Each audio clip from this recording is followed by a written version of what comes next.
everybody, it's Franny. And this is Heidi. And today I think we want to do a little different video. We want to focus on safety of classic cars. So there's a video out there from Hoovies Garage of his Ferrari 355 that caught fire. We'll link that video down below. Very, very sad. Really sad. It's super sad. He shipped the car out to California and let Parker from Vehicle Virgins drive it around a little bit and store it for him. This was in preparation to Car Week. Right. And Parker was careful with the car, and he's a very competent driver and a good guy, but it was just kind of this weird perfect storm. He smelled gas, he pulled over, stopped the car, great. And then he called Tyler, and then he also called the mechanic, and he was assured that he could limp it to the repair place. And turns out that just shortly thereafter it caught fire and it burned severely. I think it actually exploded from what the video said. Yeah, Tyler said it exploded. It sounded really scary. It actually exploded. So I don't know if he had a fire extinguisher in the car, but even if he had, I'm not sure if there's much that they could have done because of the explosion. So that's what we want to do, is talk about possible things that you can do to limit possible destruction of your car or anything, right, or personal injury, of course, as well.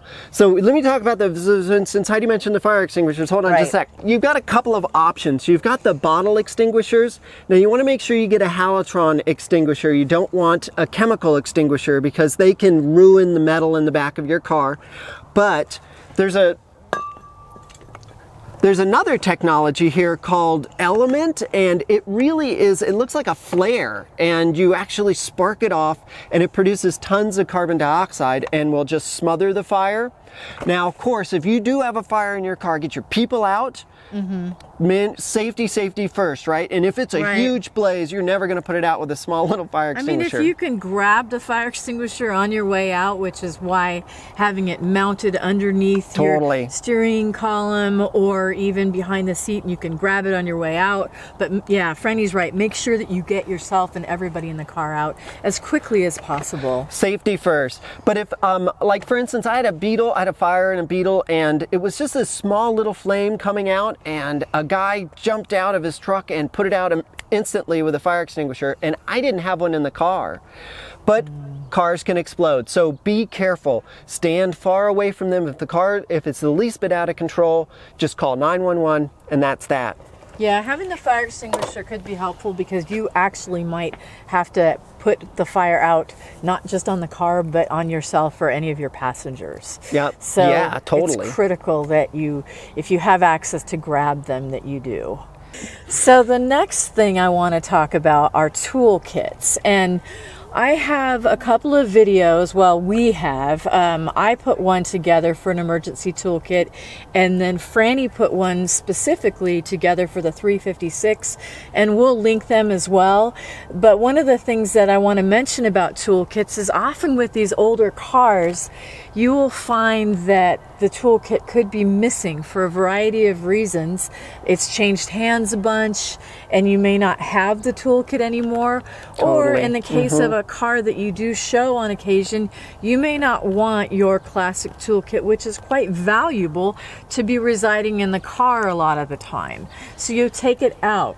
But if you take it out, you need to put something else in its place. Right. So the nice thing is that we have a lot more modern, newer tools to add into the toolkit, which might help.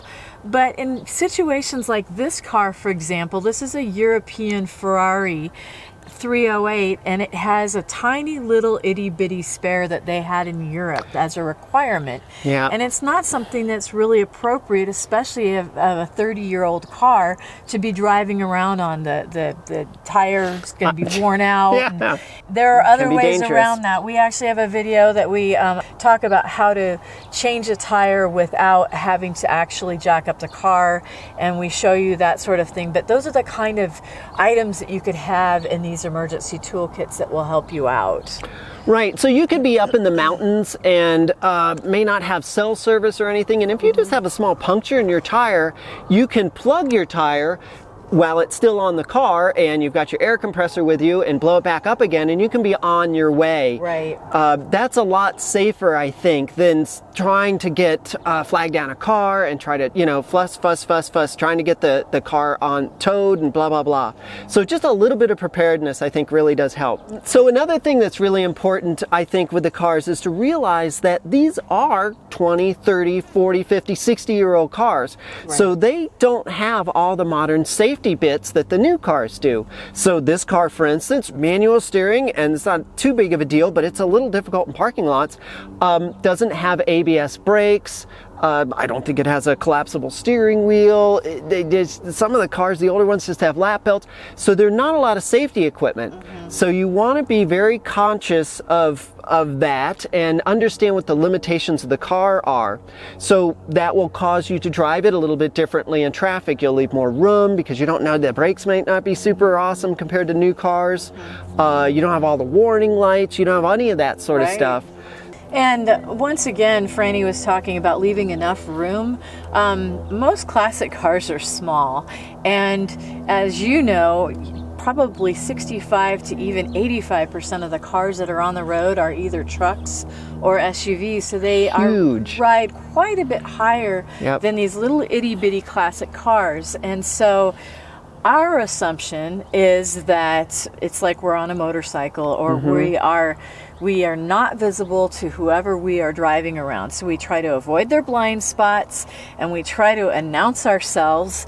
And when I say announce ourselves, it's not by like honking your horn, although you might have to do that in certain cases. But even if you are side by side and you're in somebody's blind spot, if you can just even pull up enough for them to catch you in their peripheral vision as well, that's another way.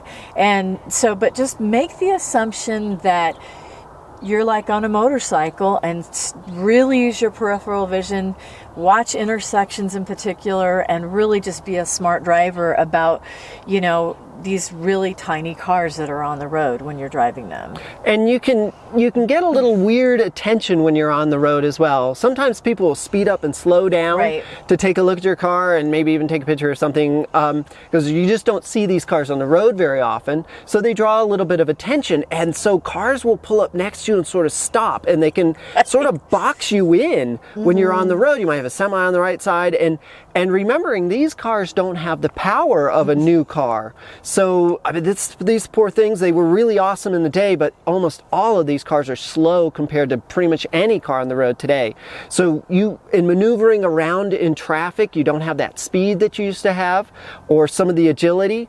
So just things to have rolling in the back of your head, I think. Yeah, as Franny was saying, oftentimes you don't have the power, and so instead of speeding up to get around the car that's side by side, you probably have to drop back. And just assume that you can drop back quite quickly by just taking your foot off the accelerator, obviously. And that'll help you, and you can end up pulling in behind them or whatever.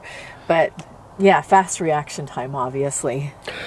And another thing about these cars is they don't generally get driven very often, so they can have a tendency to kind of be a little fussy, especially if they're not completely sorted. But even just not driving a car for a while can cause brakes to lock up, fuel lines to weep and leak a little bit, and you're also unfamiliar with the car. If you've been driving a manual car forever, or an automatic car forever, and then you jump into this thing and it's a manual, maybe you're not so hot on the gears and stuff, and it's kind of weird. Everything's a little unfamiliar, but you just have to remember. That happens to us with just our manual transmissions, just because reverse is in a different place. Reverse is different, there's 6 different clutches. I mean, it's all that sort of thing. So just sort of stuff to be aware of. But honestly, the bits in the engine and bits in the different systems down here can start to fail where they wouldn't if you were driving the car every day. So kind of be aware of that. I don't think it's a great idea to run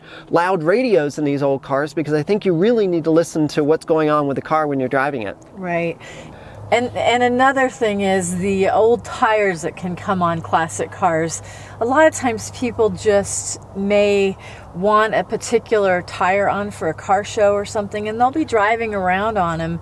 And we do try to keep our car tires looking classic, but you know, there are times that these tires are, you know, 10, 15, 20 years old and still on the road, and quite honestly, by the time the rubber gets to be that old, it's just not So old good. tires, and also the tech of the tires, whether they're ply bias, steel belted, blah, blah, blah, that can make a big difference. And you'd be surprised. You get so used to modern cars and how well they handle that they weren't so great back in the day, a lot of them. So Right. good point. Old tires on cars, really bad, and also the different tech for the tires.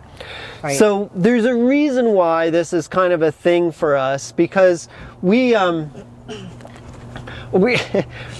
in our garage, we have a few classic cars, and we do go to car shows a bit as well. So we have to be on top of all this stuff, because these cars, they can be expensive, and they're very important to us. Right. So we try to be as careful as we can with them. Right, and actually when we put together and we were doing brainstorming about what we were going to do for this video, we realized that there was things that we could be doing even in our own garage differently that we wouldn't have even thought about had this terrible tragedy not happened to Tyler and his car. In his car, yeah. So, horrible. you know, it was one of those things that was kind of an aha moment for us too, because even with filming and working on the cars and pulling the cars out, we figured out there were some things that we weren't doing. That's a very important point. You want to make sure you have extinguishers available, make sure you don't have open flames and all sorts of things that can cause a fuss. Right.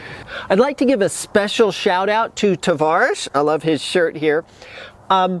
Thank you so much, Tavarish, for providing the photos that you've seen in this of his car. So he ended up buying Hoovies' car, and he's Right. going to rebuild it. He's a heck of a mechanic and a wrencher on his cars, and he's working on a Lambo now. So go and check out his channel. And I believe he's the real Tavarish on Instagram. So I think both, Yep. and Twitter. Yep, as and well. Twitter as well. So go ahead and check that out. So I hope you enjoyed the video. I hope it was helpful to you as well. And we'd also like to thank our patrons for supporting us and supporting our ability to make these videos. And in the meantime, safe travel, safe driving, safe whatever it takes. Thanks so much for watching. Till next time, safe travels. Bye.